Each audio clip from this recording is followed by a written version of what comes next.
అందరికీ నమస్కారం. Welcome to Indian money Telugu YouTube channel. నేను మీ అజయ్ కుమార్.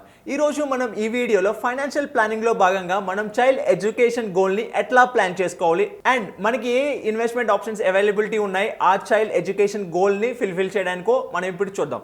అంతేకాకుండా మీరు ఇంతవరకు మా ఛానల్ని కనుక సబ్స్క్రైబ్ చేసుకోకపోతే ఇమీడియట్గా సబ్స్క్రైబ్ చేసుకోండి. దానిలో భాగంగా మనం ఇప్పుడు ఒక ఎగ్జాంపుల్ చూద్దాం. ఒకవేళ చైల్డ్ ఏజ్ అనేది 3 years అనుకుందాం. కరెంట్ కాస్ట్ అంటే మన ఇప్పుడు ఇంటర్కి ప్లస్ బీకామ్ లేదా ఇంజనీరింగ్కి ఇప్పుడు కరెంట్ కాస్ట్ అనేది ఒక 6 lakhs అనుకుందాం.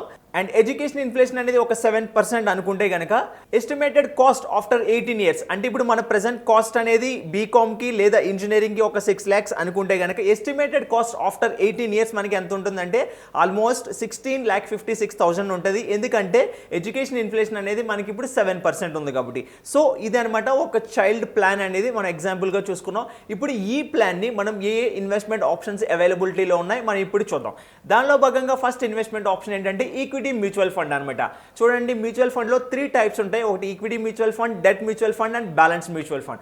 బట్ ఇక్కడ మీ చైల్డ్ ఎడ్యుకేషన్ గోల్కి అంటే ఎక్కువ ఇయర్స్ ఉంటాయి కాబట్టి, ఎందుకంటే ఇప్పుడు గర్ల్ ఏజ్ మనం చెప్పిన విధంగా 3 years అనుకున్నాం. మనకి ఎస్టిమేటెడ్ కార్పస్ అనేది ఆఫ్టర్ 18 years తర్వాత అనుకున్నాం కాబట్టి అంటే ఆల్మోస్ట్ 16,56,000 అనేది 18 years తర్వాత. సో మనకి ఎన్ని ఇయర్స్ లెఫ్ట్ ఉన్నాయి? ఇంకా 15 years లెఫ్ట్ ఉన్నాయి. అంటే మన గోల్ అనేది చాలా ఇయర్స్ ఉన్నాయి అనమాట. సో అందుకని నేను ఈ ఈక్విటీ మ్యూచువల్ ఫండ్స్ అనేది మీకు సజెస్ట్ చేస్తున్నాను. ఈక్విటీ మ్యూచువల్ ఫండ్లో అసలు డెఫినేషన్ ఏంటో ఒకసారి చూద్దాం. Equity mutual fund invested in the shares of different companies అనమాట. అంటే ఎవరైతే ఫండ్ మేనేజర్ ఉంటారో ఆ పర్టికులర్ ఫండ్ మేనేజర్ అని అయినా డిఫరెంట్ కంపెనీస్లో ఆ అమౌంట్ని ఇన్వెస్ట్ చేస్తూ ఉంటాడు అనమాట. అండ్ ఫండ్ మేనేజర్ అనే ఆయన ఆ రిటర్న్స్ని డిఫరెంట్ కంపెనీస్లో ఇన్వెస్ట్ చేయడం వల్ల ఆ రిటర్న్స్ అనేది జనరేట్ చేస్తూ ఉంటాడు అనమాట. సో ఇక్కడ ఈక్విటీ మ్యూచువల్ ఫండ్లో రిటర్న్స్ అనేది డెట్ మ్యూచువల్ ఫండ్ కొంచెం ఎక్కువ ఉంటుంది, అలాగే బ్యాలెన్స్ మ్యూచువల్ ఫండ్ కన్నా కొంచెం ఎక్కువ ఉంటుంది. అంటే ఎందుకంటే ఈ ఈక్విటీ మ్యూచువల్ ఫండ్ మేనేజర్ అనేవారు కంటిన్యూస్గా స్టాక్స్లో ఇన్వెస్ట్ చేసి స్టాక్స్ అనేది షఫుల్ చేస్తూ ఉంటాడు అనమాట. సో అందుకని కొంచెం ఎక్కువ రిటర్న్ రావడానికి అవకాశం ఉంది లాంగర్ టెన్యూర్లో. సో ఈ ఈక్విటీ మ్యూచువల్ ఫండ్లో మనకి ఏ ఫండ్స్ అవైలబిలిటీ ఉంటాయంటే ఈ పర్టికులర్ గోల్కి large cap funds, multi cap funds, mid cap funds, small cap funds and ELSS funds అనమాట. బట్ మనం ఈ ఈఎల్ఎస్ఎస్ కనుక ఇన్వెస్ట్మెంట్ చేసినట్లయితే ఈ పర్టికులర్ ఈఎల్ఎస్ఎస్ మ్యూచువల్ ఫండ్లో మీకు అండర్ సెక్షన్ 80C ప్రకారం 1.5 lakhs వరకు ట్యాక్స్ బెనిఫిట్ కూడా వస్తుంది అనమాట. సో ఇది ఒక బెస్ట్ ఆప్షన్. మనకి ఎడ్యుకేషన్ గోల్ అనేది కొంచెం ఎక్కువ టెన్యూర్ ఉంది కాబట్టి ఈ ఇన్వెస్ట్మెంట్ ఆప్షన్ కనుక మీరు యూటిలైజ్ చేసుకున్నట్లయితే మీకు లాంగర్ టెన్యూర్లో కొంచెం ఎక్కువ రిటర్న్ వచ్చే అవకాశం ఉందన్నమాట. సో నార్మల్గా ఈ ఈక్విటీ మ్యూచువల్ ఫండ్లో 2 types ఆఫ్ ఇన్వెస్ట్మెంట్ ఆప్షన్స్ ఉంటాయన్నమాట. ఒకటి ఎస్ఐపి ఆప్షన్, ఇంకొకటేమో లంసమ్ ఆప్షన్ అనమాట. మనకి 16,56,000 అనే కార్పస్ అనేది ఆఫ్టర్ 15 years తర్వాత కాబట్టి మనం ఇప్పుడు కనుక మంత్లీ ఎస్ఐపి కనుక స్టార్ట్ చేయాలంటే ఆ మంత్లీ ఎస్ఐపి ఎంత అవుతుందంటే 3,500 rupees అనమాట. అంటే మీరు ఎవ్రీ మంత్ 3,500 rupees అనేది ఈ 15 yearsలో కనుక కాంట్రిబ్యూట్ చేసినట్లయితే మీకు వచ్చే కార్పస్ అప్రాక్సిమేట్గా 17 lakhs లేదా 16,56,000 రావడానికి అవకాశం ఉందన్నమాట. ఇది మంత్లీ ఎస్ఐపి. సో మీరు ఇయర్లీ ఎస్ఐపి కనుక చూసుకున్నట్లయితే 40,000 అనమాట. ఇప్పుడు మీరు 40,000 కనుక ఆ 15 years టెన్యూర్లో కనుక మీరు కాంట్రిబ్యూట్ చేసినట్లయితే మీకు 16,56,000 rupees వచ్చే అవకాశం ఉందన్నమాట. ఇది నార్మల్గా ఇయర్లీ ఎస్ఐపి. లేదా మీరు లంసమ్గా కనుక ఇన్వెస్ట్మెంట్ చేసుకోవాలనుకున్నారంటే అంటే 1 time 3,05,000 కనుక మీరు 1 time ఇన్వెస్ట్మెంట్ చేసినట్లయితే మీరు మంత్లీ ఇంకేమి ఇన్వెస్ట్మెంట్ చేయవలసిన అవసరం లేదు.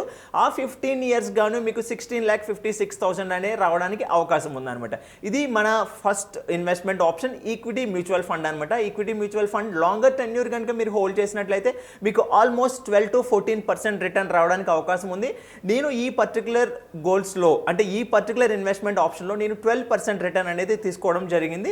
కొంచెం యావరేజ్గా నార్మల్గా 12 to 14% రిటర్న్ అనేది రావడానికి అవకాశం ఉందన్నమాట. ఇది మన మొదటి investment option equity mutual fund option. దానిలో భాగంగా నెక్స్ట్ ఇన్వెస్ట్మెంట్ ఆప్షన్ ఏంటంటే పబ్లిక్ ప్రావిడెంట్ ఫండ్ అనమాట. మనం నార్మల్గా దీన్ని పీపీఎఫ్ అని కూడా అంటారు. ఇప్పుడు మన పీపీఎఫ్ యొక్క డెఫినేషన్ చూద్దాం. Public provident fund scheme is a long term investment option which offers an attractive rate of returns and return on investment amount అనమాట. అంటే మనం ఎంతైతే అమౌంట్ ఇన్వెస్ట్మెంట్ చేస్తున్నామో బేస్డ్ ఆన్ అవర్ ఆప్షన్స్ బట్టి దాన్ని బట్టి మనకి మంచి రేట్ వచ్చే అవకాశం ఉందన్నమాట.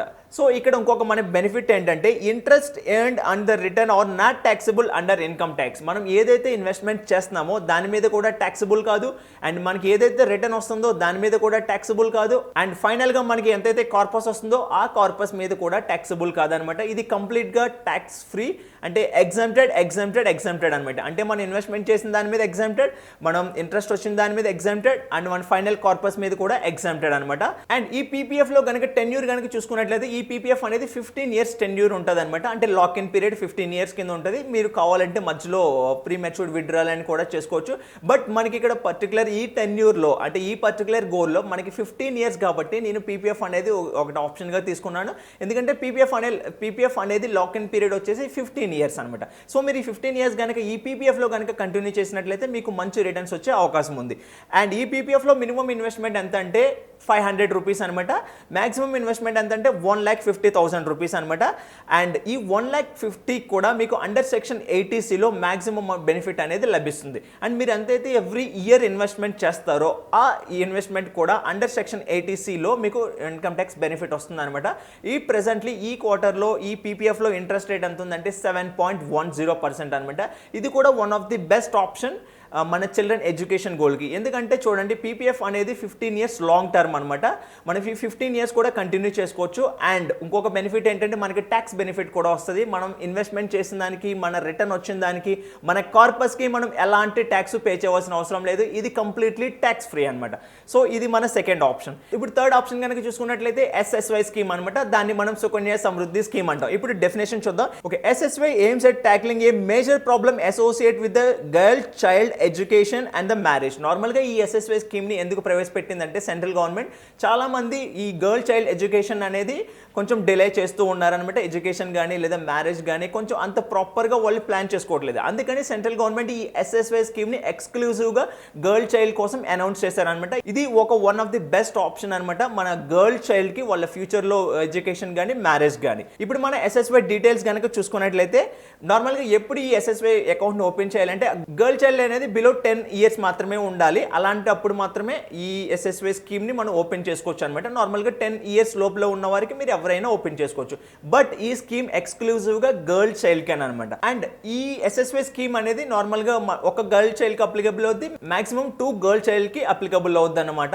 అంటే ఎవరికైనా కనుక ఇద్దరు గర్ల్ చైల్డ్ ఉంటే వాళ్ళిద్దరికి కూడా ఈ ఎస్ఎస్వై స్కీమ్ అనేది అప్లికేబుల్ అవుద్ది. ఈ ఎస్ఎస్వై స్కీమ్ టోటల్ టెన్యూర్ వచ్చేసి 21 years అనమాట.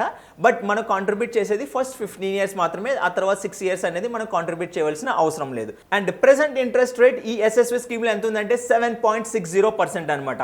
సో ఈ ఎస్ఎస్వై స్కీమ్లో కూడా మనకి చాలా బెనిఫిట్స్ ఉన్నాయండి. ఆ బెనిఫిట్స్ ఏంటంటే మనకి ఫస్ట్ ఎంత అయితే ఇన్వెస్ట్మెంట్ చేస్తామో దాని మీద అండర్ సెక్షన్ 80C ప్రకారం ట్యాక్స్ బెనిఫిట్ వస్తుంది. మనకి ఎంతైతే రిటర్న్ వస్తుందో అంటే ఇంట్రెస్ట్ అక్యుములేట్ అవుతుందో దాని మీద కూడా మనం ఎలాంటి ట్యాక్స్ పే చేయవలసిన అవసరం లేదు. థర్డ్, మనకి ఎంతైతే కార్పస్ విత్డ్రా చేసుకోవాలనుకుంటున్నామో ఆ కార్పస్ మీద కూడా మనం ఎలాంటి ట్యాక్స్ పే చేయవలసిన అవసరం లేదు. సేమ్ లైక్ పీపీఎఫ్ లాగా అనమాట. బట్ ఇక్కడ ఒక కండిషన్ ఏంటంటే ఇది ఓన్లీ గర్ల్ చైల్డ్కి మాత్రమే అప్లికబుల్ అవుద్ది అనమాట. బాయ్ చైల్డ్కి ఇది అప్లికబుల్ కాదు. అక్కడ మాత్రం మనం ఒకసారి గుర్తుంచుకోవాలి. ఇది ఎక్స్క్లూజివ్గా గర్ల్ చైల్డ్కి మాత్రమే అనమాట. ఇవ్వండి ఇవాళ మన ఈ 3 బెనిఫిట్స్ అనేది మనం చైల్డ్ ఎడ్యుకేషన్ గోల్ని ప్లాన్ చేసుకున్న తర్వాత ఆ గోల్ని ఎట్లా ఫుల్ఫిల్ చేసుకోవాలనేది, అంటే ఎట్లా ఆ గోల్ని రీచ్ అవ్వాలనేది మనం కొన్ని ఈరోజు 3 ఇన్వెస్ట్మెంట్ ఆప్షన్స్ చూసాం. ఒకటి equity mutual fund option, 2 PPF option, 3 అనేది ఎస్ఎస్వై స్కీమ్ ఆప్షన్. మీరు కనుక మీ గర్ల్ చైల్డ్ ఎడ్యుకేషన్ని ప్లాన్ చేసుకుని ఈ విధంగా ఈ ఇన్వెస్ట్మెంట్ ఆప్షన్స్లో కనుక ఇన్వెస్ట్ చేసి లాంగ్ టర్మ్ కనుక హోల్డ్ చేసినట్లయితే 100% మీ చైల్డ్ ఎడ్యుకేషన్ గోల్ అనేది ఫుల్ఫిల్ అవ్వడానికి అవకాశం ఉందన్నమాట. సో దయచేసి ఎవరు చిల్డ్రన్ ఎడ్యుకేషన్ గోల్ని మాత్రం డిలే చేయకండి. మీరు ఎంత కార్పస్ అక్యుములేట్ అవుతుందో మీరు క్యాల్కులేట్ చేసుకుని దాని ప్రకారం మీరు ఇన్వెస్ట్మెంట్ ఆప్షన్స్లో కనుక మీరు చూస్ చేసుకుని ఇన్వెస్ట్మెంట్ చేసినట్లయితే చాలా బెటర్గా వాళ్ళ ఎడ్యుకేషన్ లైఫ్ అనేది చాలా బెటర్గా ఉంటుంది. వన్స్ వాళ్ళ ఎడ్యుకేషన్ అనేది ప్రాపర్గా ఉందనుకోండి వాళ్ళు ఎర్లీగా వాళ్ళ లైఫ్లో సెటిల్ అవ్వడానికి కూడా చాలా అవకాశం ఉంది. సో దయచేసి ఎవరు చిల్డ్రన్ ఎడ్యుకేషన్ గోల్ని డిలే చేయొద్దు. అండ్ ఎవరు అంటే చిల్డ్రన్ ఎడ్యుకేషన్ గోల్ కదా నెక్స్ట్ చూద్దామని అలా అనుకోవద్దు. దయచేసి ప్రతి ఒక్కరు మీ చిల్డ్రన్ ఎడ్యుకేషన్ గోల్ని ప్రాపర్గా ప్లాన్ చేసుకుని ఏ అయితే ఇన్వెస్ట్మెంట్ ఆప్షన్స్ మీకు సూటబుల్గా ఉన్నాయో ఆ ఇన్వెస్ట్మెంట్ ఆప్షన్స్లో కనుక మీరు ఇన్వెస్ట్మెంట్ చేసినట్లయితే మీ చైల్డ్కి మీరు బెటర్ లైఫ్ ఇచ్చినట్టు అండ్ బెటర్ ఫ్యూచర్ ఇచ్చినట్టు కూడా అవుతారు అనమాట. సో ఇదండి ఇవాల్టి మన వీడియో. మీకు ఈ వీడియో కనుక నచ్చినట్లయితే లైక్ చేయండి అండ్ మీ ఫ్రెండ్స్తో కూడా షేర్ చేయండి. Thank you for watching. జై హింద్.